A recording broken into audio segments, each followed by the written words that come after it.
Good morning, everybody. Welcome to Encounter Church. We're so glad you're here joining us. We're going to start off by singing some songs. We would love it if you would please stand and join us.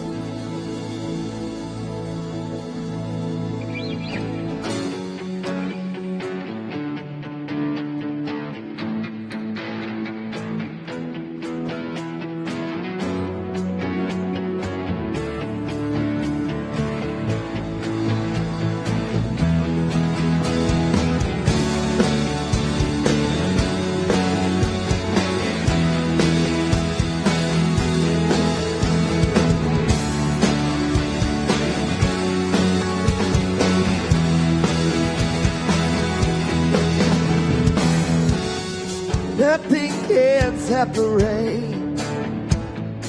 Even if I ran away, your love never fails.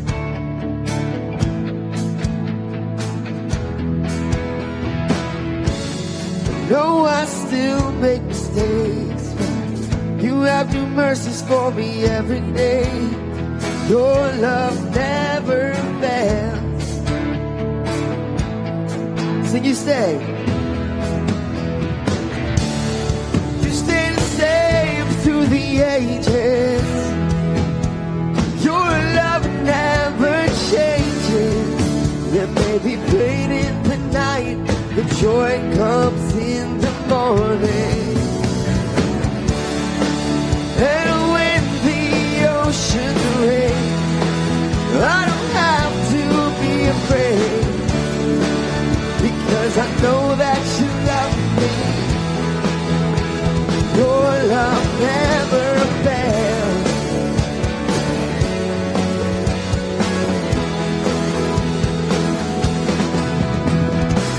Wind is strong and the water's deep. I'm not alone here in these open seas. Your love never fails.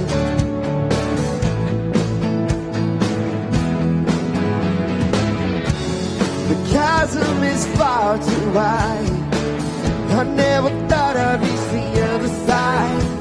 Your love never fails. You stay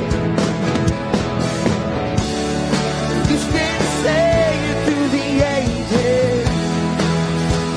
Your love never changes. There may be pain in the night, but joy comes in the morning. And when the ocean rages, I don't have to be afraid. Because I know that you love me. Your love never fails. Oh, your love never fails.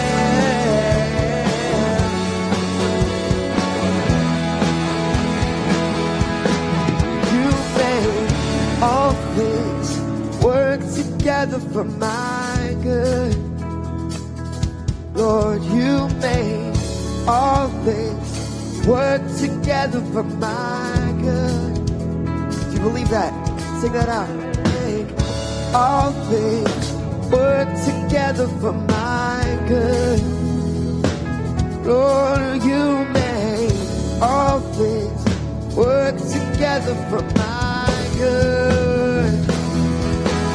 You made all things work together for my good. You made all things work together for my good. You stay the same through the ages. Your love never changes. There may be pain in the night, but joy comes in the morning. And when the ocean rages, I don't have to be afraid. Because I know that you love me. Your love never fails. Oh, your love never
will bow to the risen King. Lift him up, we're never gonna stop singing.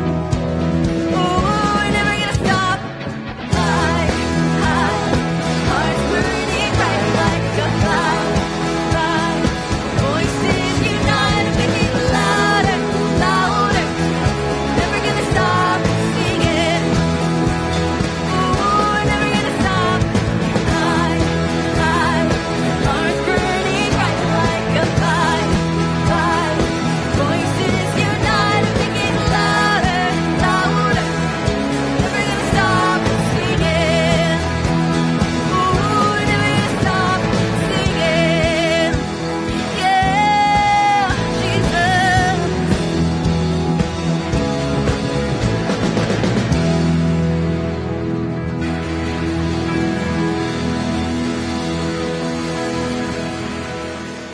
Good morning, everyone. Welcome to Encounter Church. Are you glad to be here? I'm glad that you're here as well. My name is Jason. I'm a pastor here at Encounter Church. And on behalf of all of us, if you're a first-time guest, we want to tell you a very special welcome. We're glad that you're here. We believe that today is going to be a great day. And we believe that God has something in store for each and every single one of us. And we believe that today's message can give you hope and give you help for your days ahead. If you're a first-time guest, we would love for you to download our app, encounterchurch.com/app. You can download that on your smartphone and let us know that you're here by hitting connection card, filling that out, and we'd love to get to know you as you get to know us. The other option that you can do is to fill out the connection card you received when you came in the door just a few moments ago. And later in the service, you can place that in the offering basket. And we'll get that information later and get to know you a little bit. Once again, thanks for being here. Today we're going to start a new series. Our pastor, Chris Causey, is going to come after we sing another song. And we believe, as I mentioned just a few moments ago, that today is going to be a great day and that God has something in store for each and every single one of us. So thanks for being at Encounter Church. Let's sing one more song together.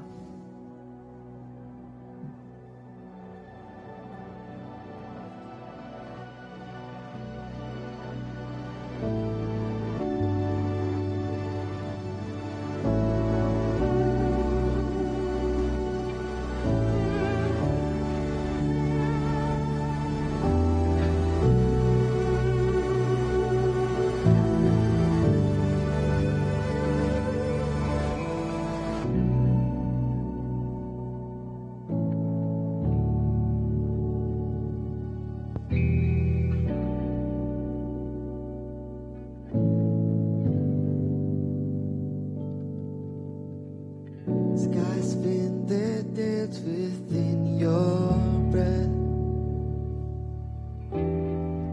Time runs its race within your head. My mind runs wild to comprehend. But no mind on earth can understand.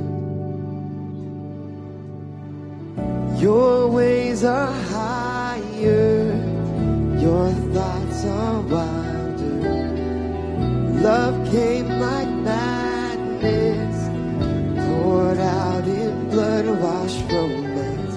It makes no sense, but this is great. And I know you're with me in this place.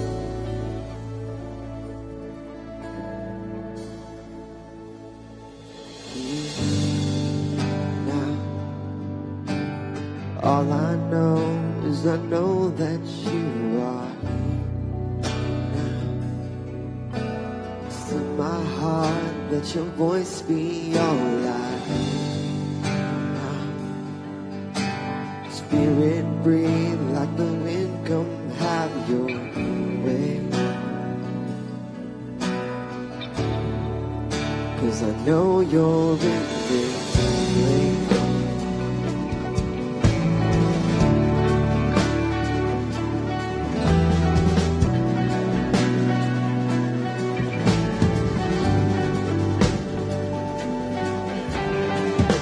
Faith makes a fool of what makes sense. but grace found my heart where larger. When justice called for all my debt, the friend of sinners came instead. Your ways are higher, your thoughts are wilder. Love came like madness, poured out in blood, washed romance. It makes no sense, but this is great. And I know you're with me in this place. Here, now. All I know is I know that you are here now. Still my heart, let your voice be all loud. Spirit breathe like the wind, come have your way. 'Cause I know that you are here now. Heart and soul, God, I know that you are here now. Fix my eyes on the things that I can't see now. All I see is the glory of your name. 'Cause I know that you are here Now, still my heart, let your voice be all right here now. Fix my eyes on the things that I can't see now. Spirit breathe like the wind, come have your way. 'Cause I know that you are here now. Still my heart, let your voice be all right here now. Fix my eyes on the things that I can't see now. Spirit breathe like the wind, come have your way. 'Cause I know that you are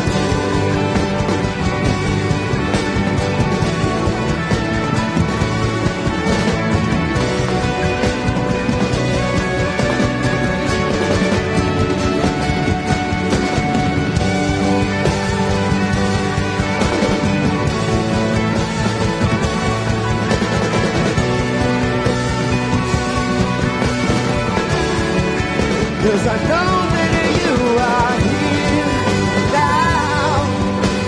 Still my heart, let your voice be all right here now. Fix my eyes on the things that I can't see now. Spirit breathe like the wind come way.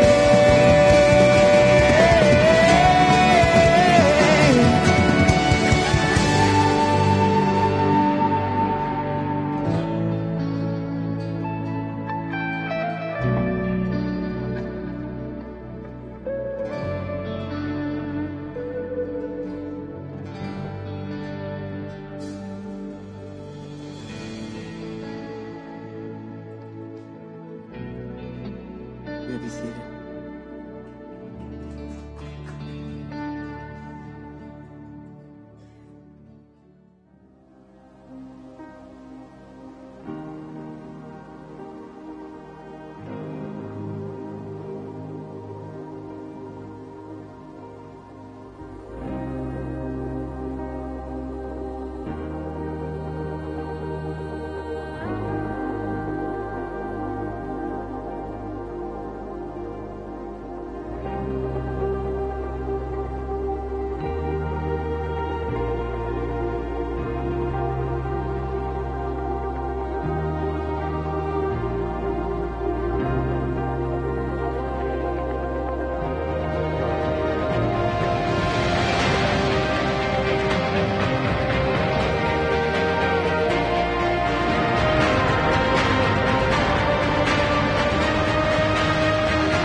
Welcome to Encounter Church. My name is Chris Causey. I'm the pastor here, and I'm excited. If this is your first time, you've picked a really interesting and great month to show up at Encounter Church. We're in the midst of a series that we kick off today that's around questions that you've asked.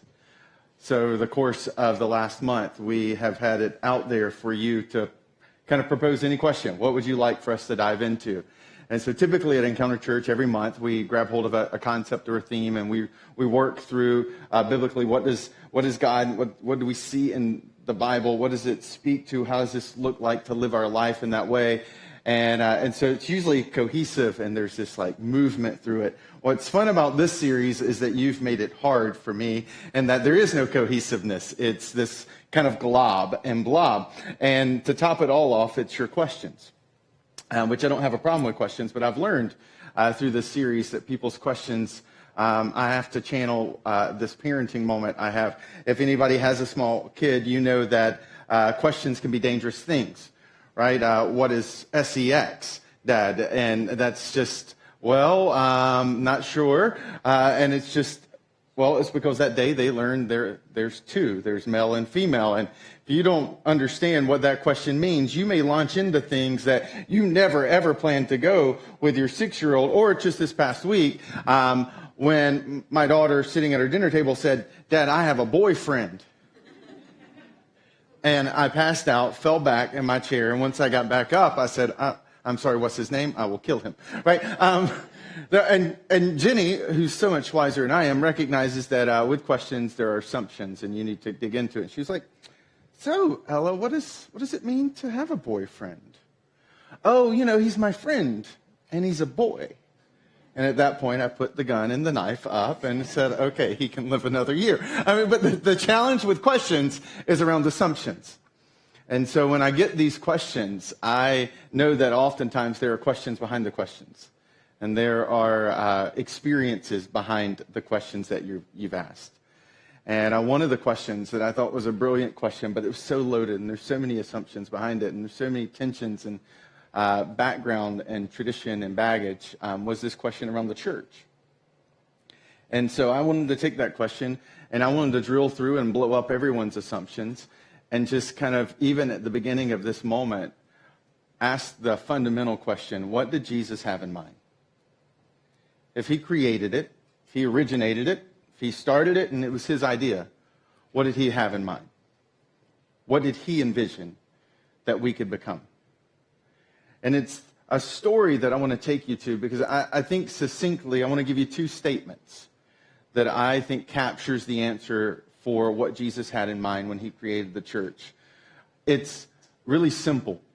And to take you to that story, it's a little bit of a different kind of story. I want to take you not to moments where some theological statements are made, although those are critical and essential.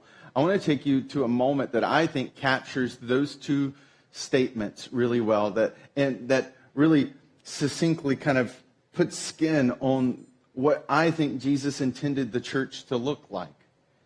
And it's a story not found in the New Testament. It's actually found in the Old Testament, but I think by the time we finish, you'll see how all the dots connect and all the lines are traced.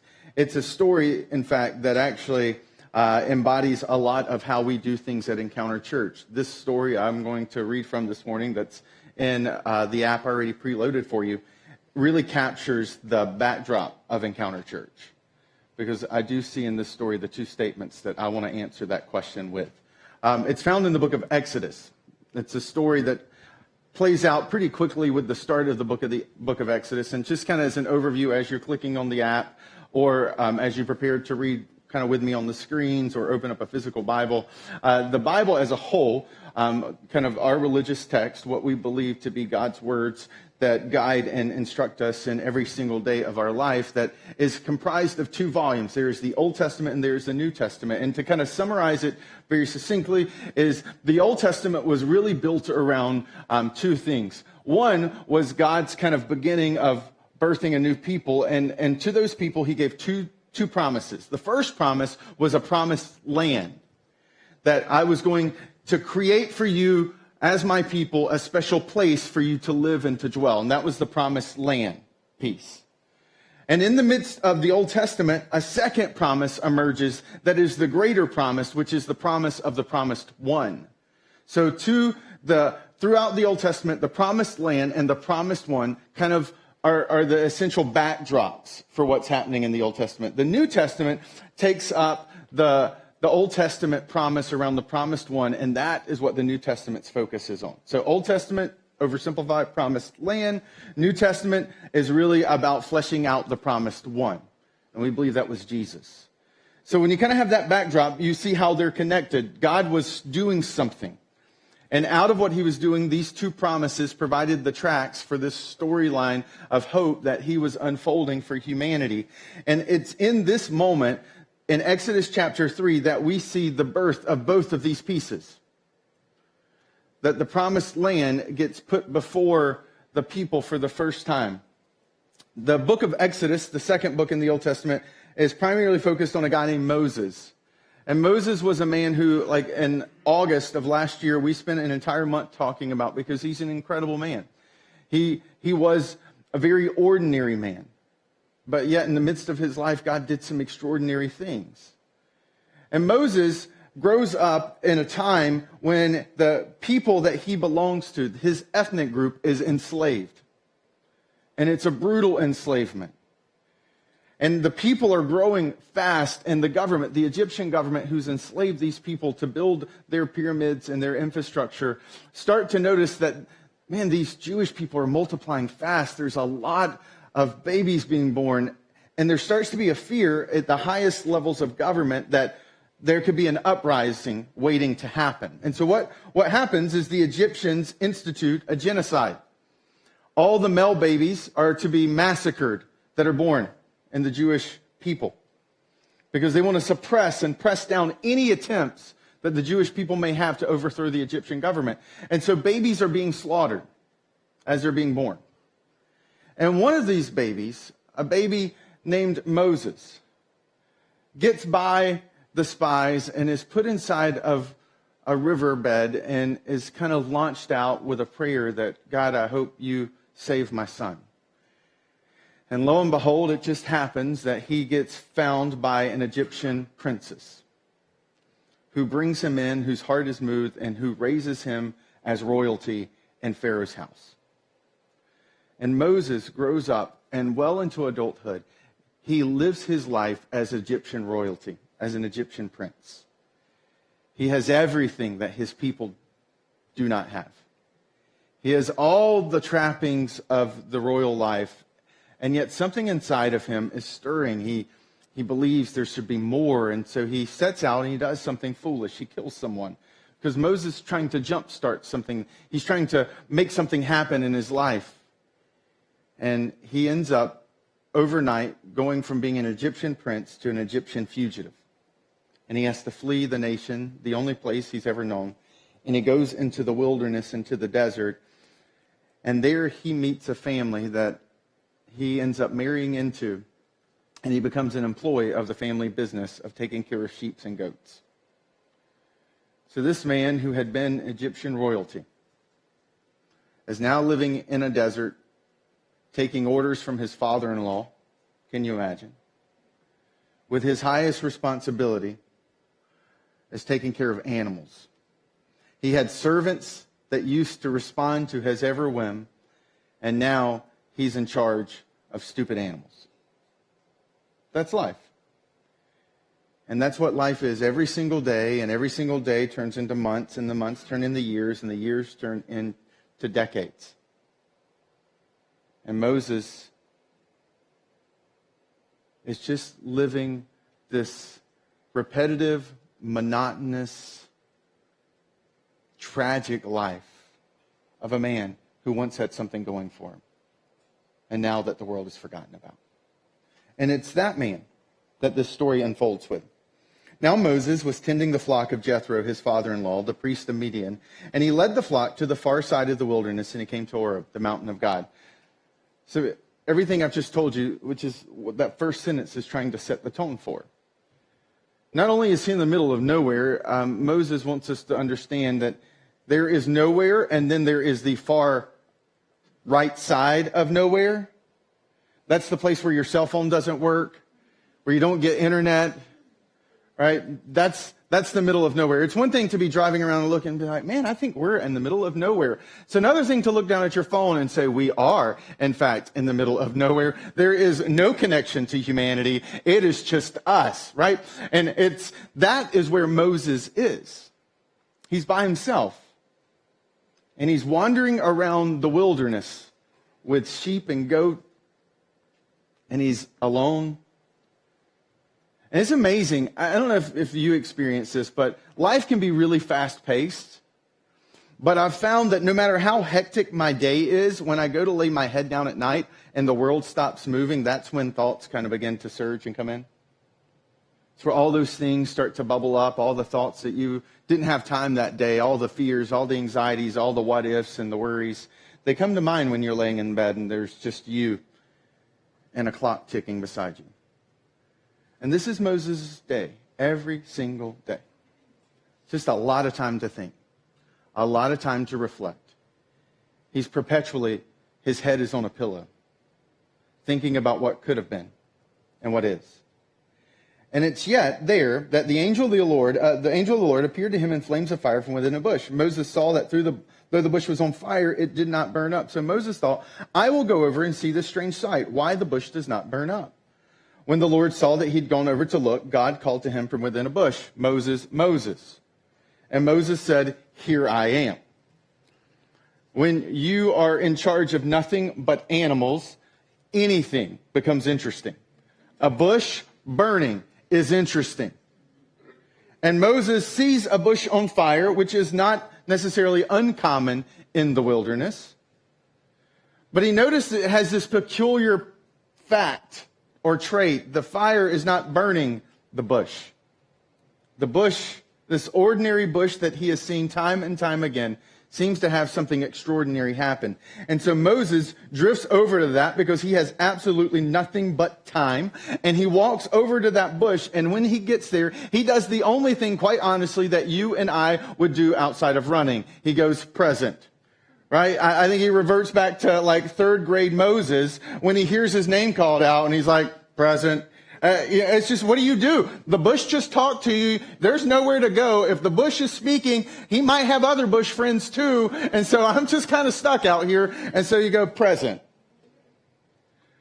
And then at that point, he says, do not come any closer, God said. Take off your sandals, for the place where you're standing is holy ground. Then he said, I am the God of your father, the God of Abraham, the God of Isaac, the God of Jacob. And at this, Moses hid his face because he was afraid to look at God. I remember reading this story for the first time.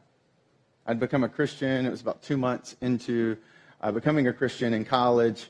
And I remember reading this story, and it floored me. It deeply moved me. Because I think in some ways I could connect with Moses. And I was humbled by what I was seeing. Here's a man, right? I gave you his history because I wanted you to realize he had a past just like you do. Moses isn't some literary figure made up to tell us a story about a bush that talks, as strange and as weird as that may be.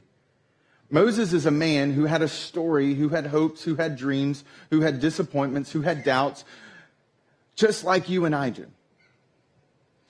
And Moses had all of that facade ripped away, and Moses was standing in the middle of nowhere with all of those hopes and dreams dead. He was a man whose literal name meant something. Moses. It means to be drawn out. There was a specialness about his name. Growing up, he was told, you're going to be somebody one day. You're special, Moses. Your name, Moses. It's your destiny, Moses. You have great potential, Moses. And yet here is Moses standing in the middle of the desert, and none of that is true. In fact, the one time he tries to do something about that specialness, he falls flat on his face.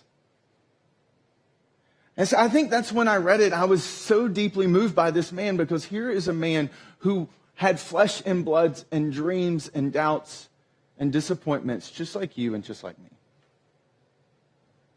He knew what it was like to get to your 40s or your late 30s, and that plan that you had worked out in your head when you were in your 20s that you thought was just going to be so clear and so simple just didn't pan out.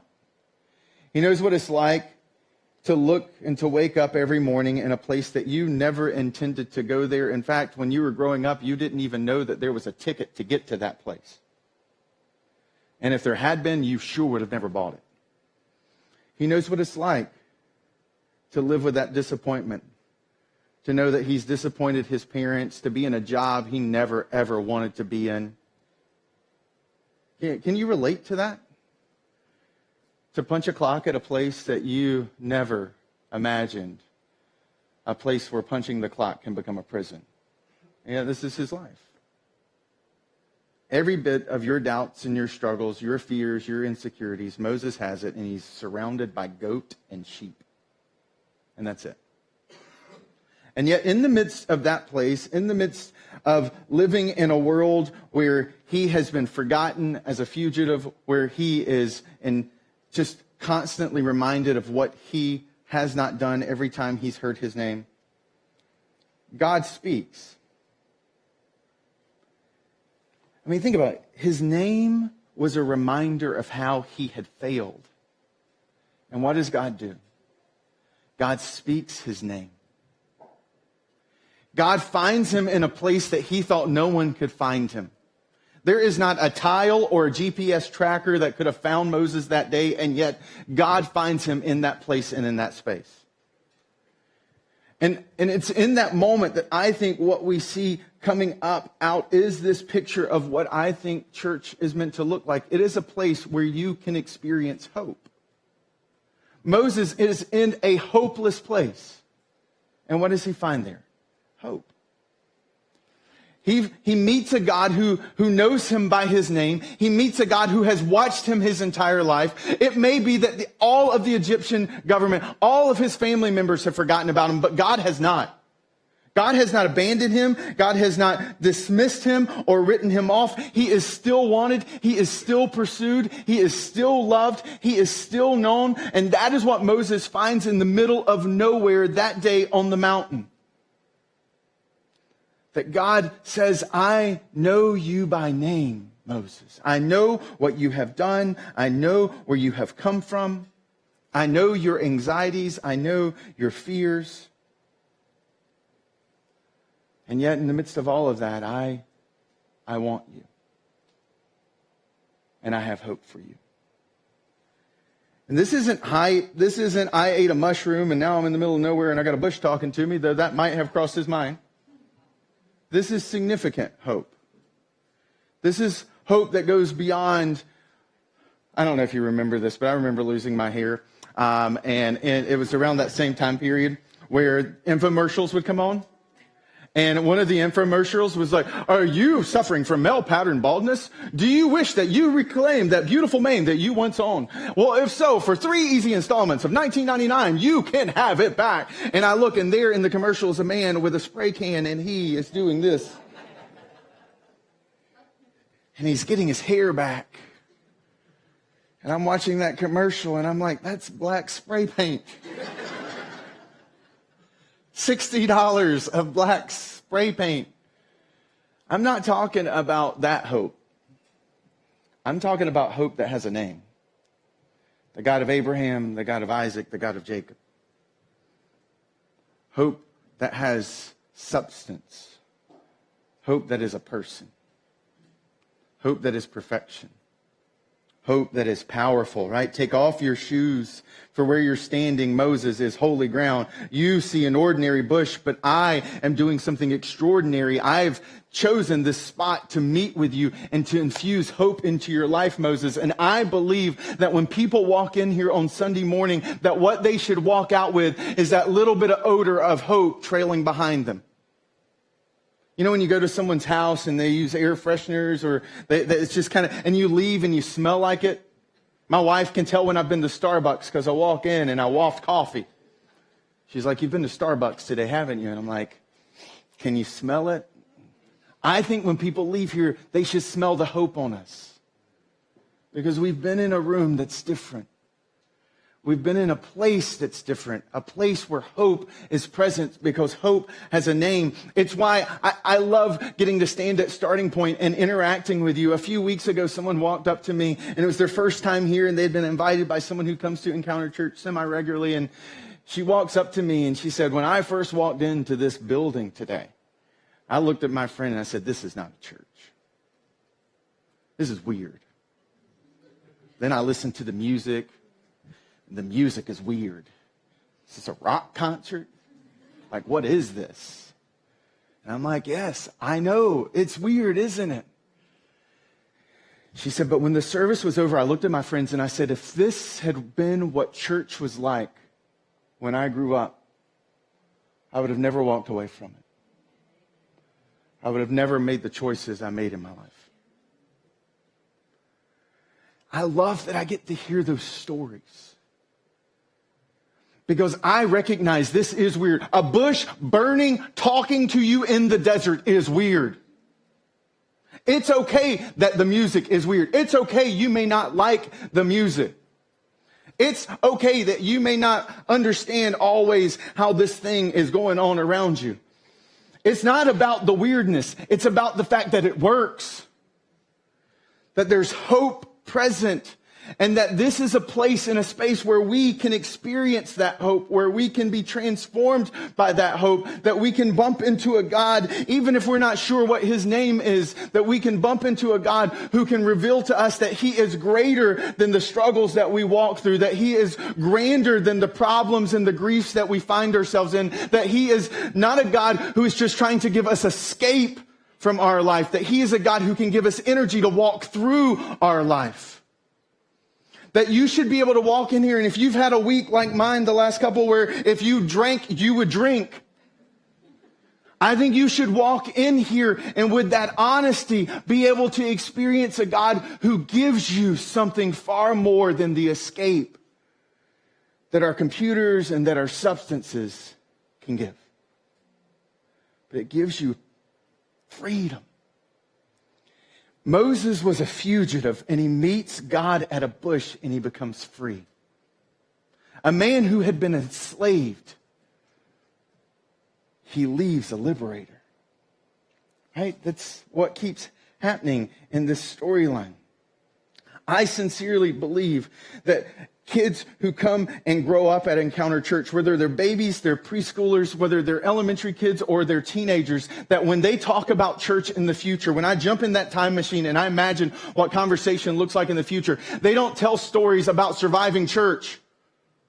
They tell stories about thriving in it. They tell stories about being formed in it. They tell stories about having identity and confidence and hope and joy and peace and finding a freedom that love brings. That's the storyline that church, that's the storyline of a place called hope, where hope has a name. That's what this church is meant to look like. It's a place where people can experience hope with a capital H. But the story's not over. The Lord said, I have indeed seen the misery of my people in Egypt, and I have heard them crying out because of their slave drivers, and I'm concerned about their suffering.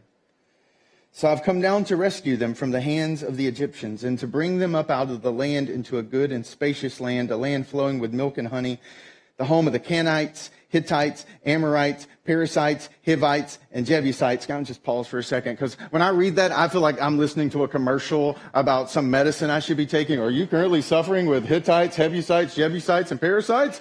Good news. The FDA has just approved this drug. Like, I realize that when you read that, like, my mind jumps to like, is this a drug commercial? No, these are the people who are currently occupying the place that God is promising them.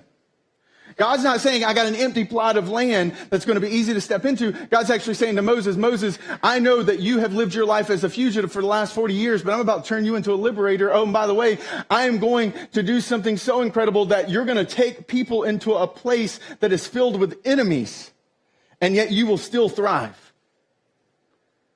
And that's God setting him up. He's like, this is who I am. He says, and now the cry of the Israelites have reached me, and I have seen the way the Egyptians are oppressing them. So I'm about to hurl down lightning bolts and light that place all up, and the pyramids are going to fall, and I'm going to come in with some angels, and they're going to have, they're going to, Jack Bauer and Jason Bourne, all those people. No, he says, so now go. I'm sending you to Pharaoh to bring my people, the Israelites, out of Egypt. I love it. He goes to Moses, a man who is living his life on the run as a fugitive, and he says, I want you to go back to the place that you fled, and I want you to go back as a liberator. I want you to go back. The hope that you just experienced here, Moses, I want you now to embody that hope and go to these people who are enslaved.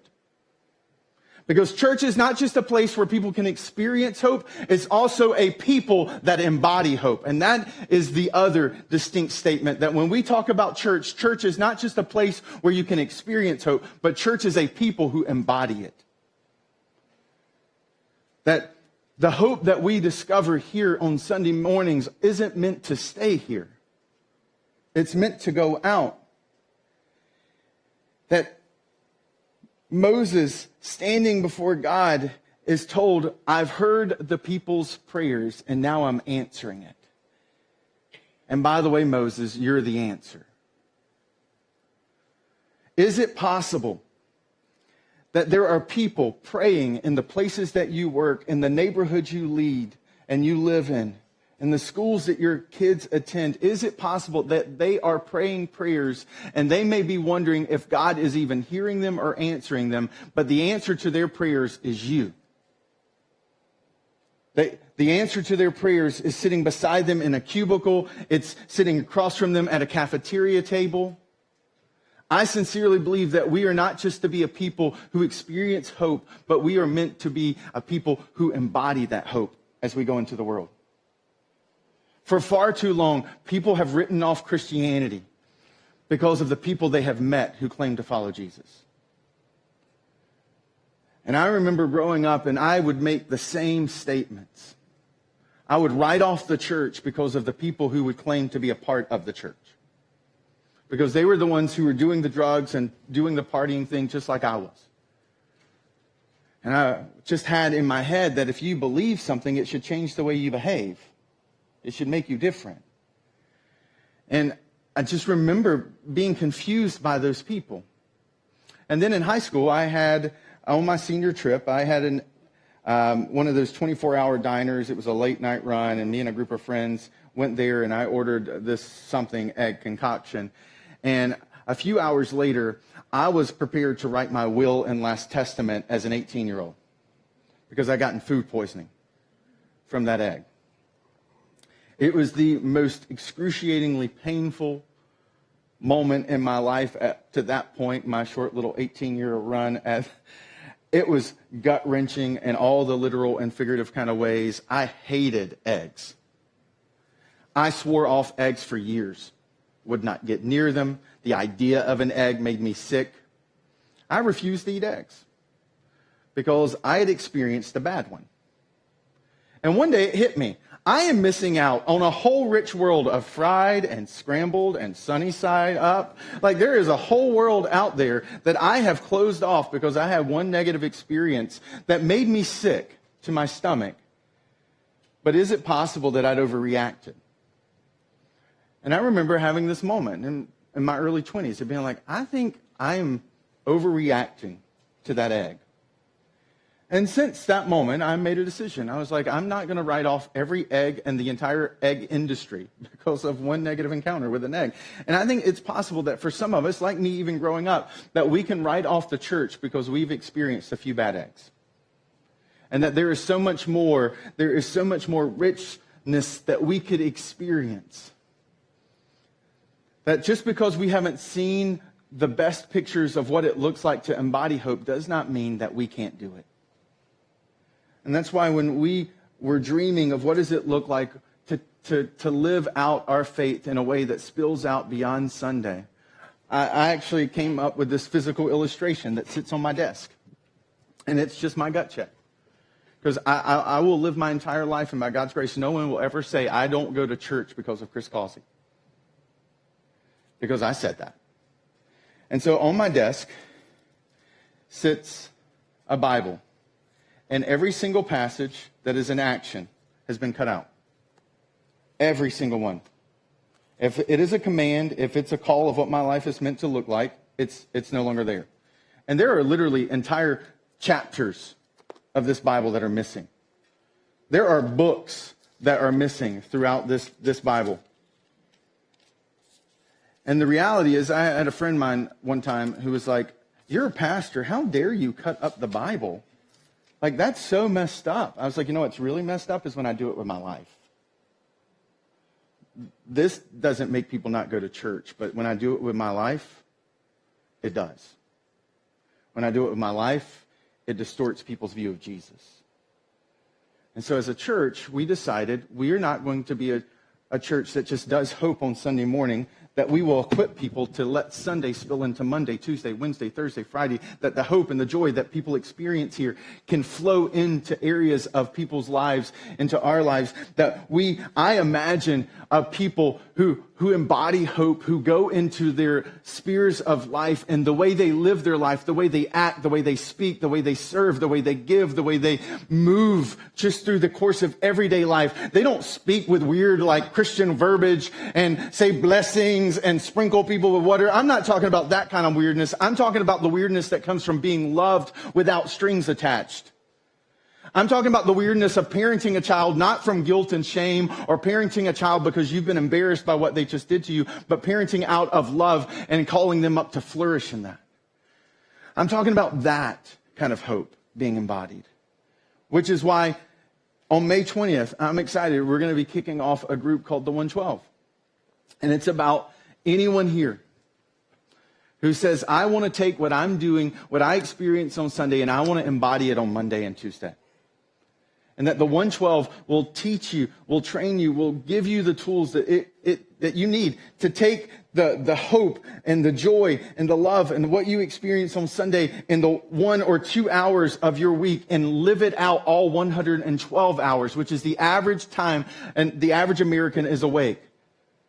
And I get that some of you are new parents, and so the 112 isn't the 112, you're 167, okay? Because you're just not sleeping.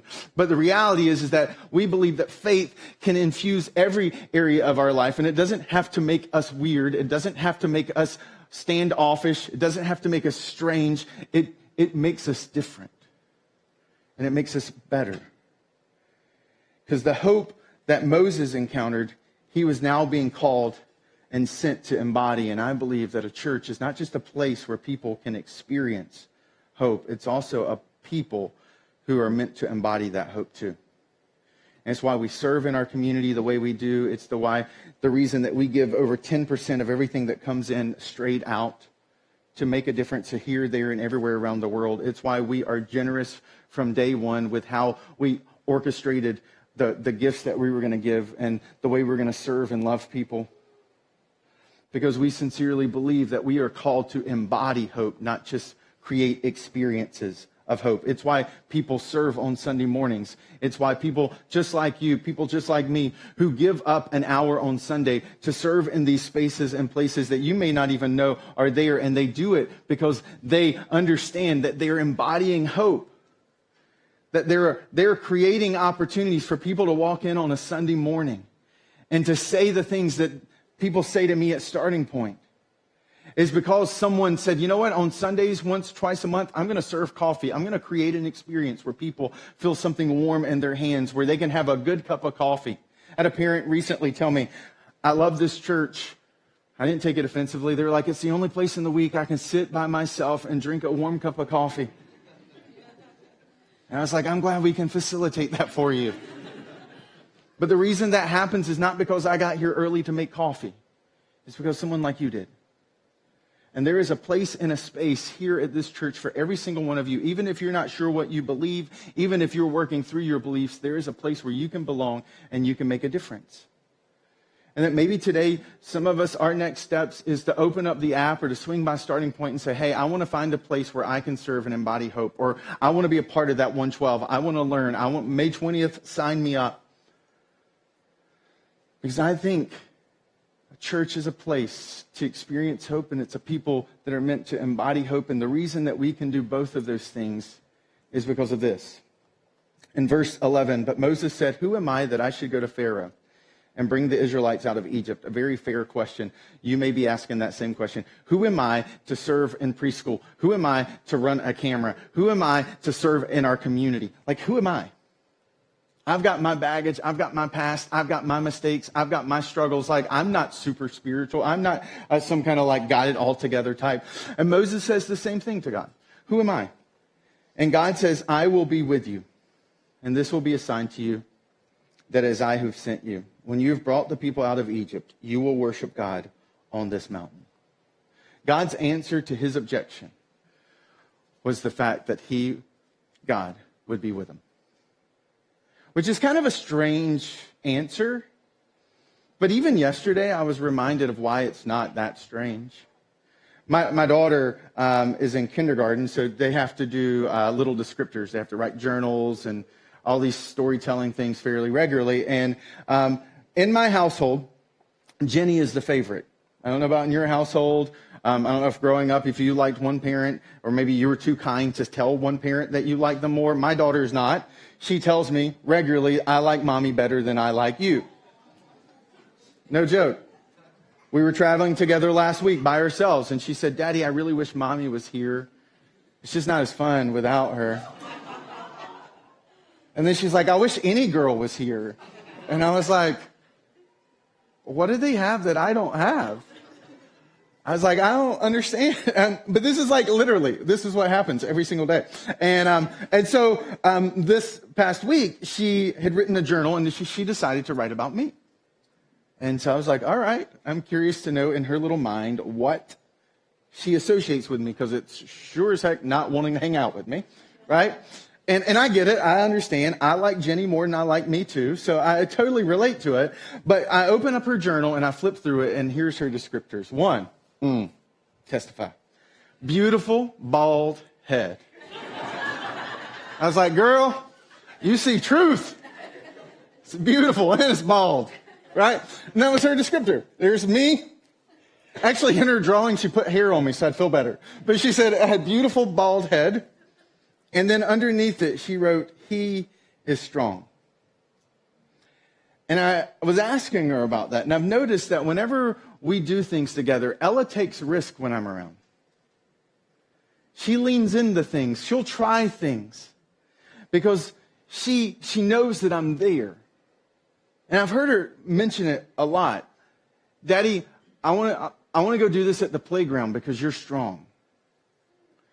And yesterday, we were at the playground, and so she's on something that normally is way beyond her capacity. And she's up there dangling for her life. And I'm like, what are you doing, child? Like, you're not even tall enough to attempt this piece of playground equipment. But the reason she was doing it was because I was standing there with her. Because I watched my daughter become stronger, become braver. I watched my daughter grow into the woman that she's becoming. Not even the woman she is right now. All because I was standing there behind her and with her. And that watching her yesterday do something that she didn't think she could do only because I was standing behind her to catch her if she fell. I realized, thinking about this passage, that this is exactly what God was saying to Moses. I'm going with you, Moses. And that changes everything. That changes what you can risk. It changes what you can give. It changes how you can serve. It changes how you can lean in. It changes how you can speak. It changes what you can do because I am there with you. And that if my little daughter, with all of my feeble arm strength, can become stronger because of my presence, I think it's possible that we can become stronger too. That we can be a church where people can experience hope. And that we can be a people who embody it. And to kind of close out today, I want to teach you a new song. We want to teach you a new song. I'm not going to sing it to you. But it's a song that captures this idea about the church being a place where you can experience hope and a people that embody it. It's a song that I think lifts our perspective up and fills us with a little bit of kind of hope and strength to imagine our going into the week, embodying hope, sitting across the table from someone, encouraging them, speaking words of life, speaking vision for them, even if they don't have it for themselves. Talking to people not as they are, but who they could be. That to be those kind of people. And it's a song that maybe you've never heard before. It's a song called So Will I. And during this song, I just want to give you some freedom. It's an incredibly beautiful, poetic song. And I don't expect you to sing it. You don't have to. Just would like for you to read it. If you want to sing it, feel free to do so. But the words of this song, I think, beautifully capture the reason that we believe church can be a place and a people. Because at the end, above it all, was that promise that God gave Moses, that hope has a name. And for us, his name is Jesus. And that he broke through a grave, and that he rose from the dead. And that means no matter where we are and what we're standing in the midst of, no matter what experiences we're walking through, no matter how dark or how bright those experiences, there is a hope that comes, because if he has broken from the grave, if he has overcome death, that we can experience life and that we can taste joy. And that during the midst of this song, as they lead us, that we will practice what you've seen us do so many times if you're a regular here, which is to use this moment to reflect, to ponder, to write in the message notes, hey, here's what I think it's going to look like for me this week to kind of live this out. That we create this space so that you can reflect and so that you can apply what we've talked about. And we've done it through the app with the message notes. And that we've created this space for us to practice the generosity, the reason that we can give to rescue people out of the slave trade, or the reason that we can feed mouths in Puerto Rico or be a part of impacting nations that I can't even pronounce, is because of the generosity of the people in this room. And so this is also a time where we carve out to be able to practice that generosity for those who call Encounter Church home. So I want to pray, and then I'm going to invite you to stand, and the band will come and lead us, and then afterwards someone will come up to dismiss. But let's press into this song. Let's press into imagine what it would look like to be a people and a place of hope. Jesus, thank you. Thank you for the opportunity today. Thank you for the privilege to reflect on what and who changes because of you. I pray that we would, even in our hearts and our minds, envision and dream of how you could use us to make a difference. I pray that in the final minutes that we have together, that you would press into those hearts, that you would bring to mind for some of us who have maybe written off church or written off you, that you would even whisper into our hearts the fact that just like Moses, that you love us and that you know us too. And that all of us, no matter who or what we have done, can experience the transformation that you bring, Jesus. And it's in that name that brings hope, that brings life, that I pray. Amen. Let's stand.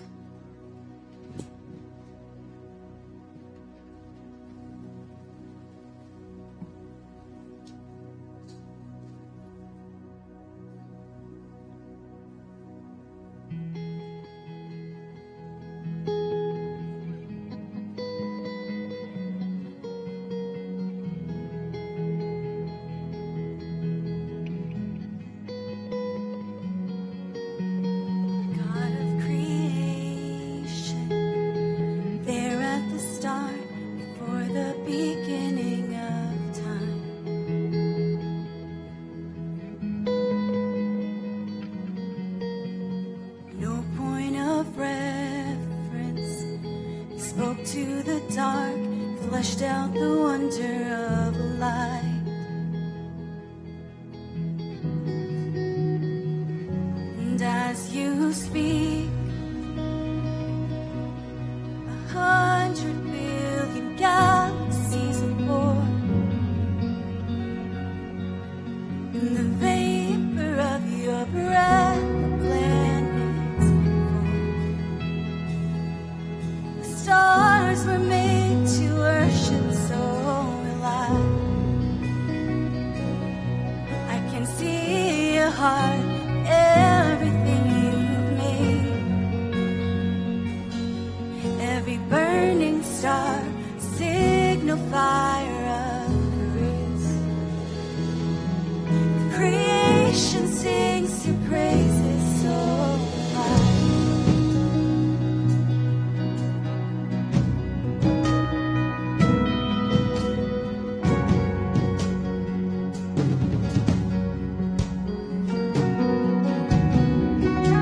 God of your promise, you don't speak in vain, no syllable empty or void.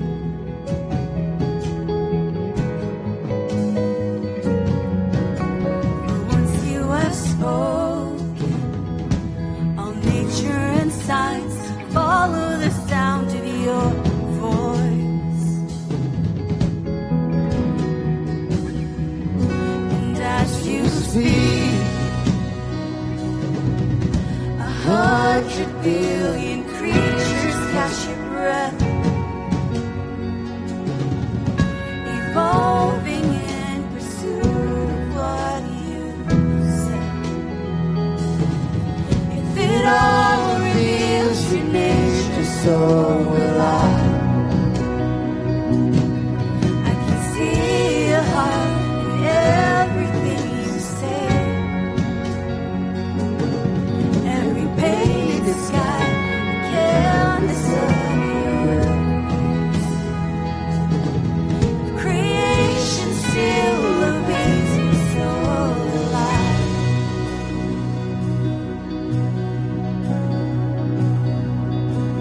So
the one who never leaves the one behind.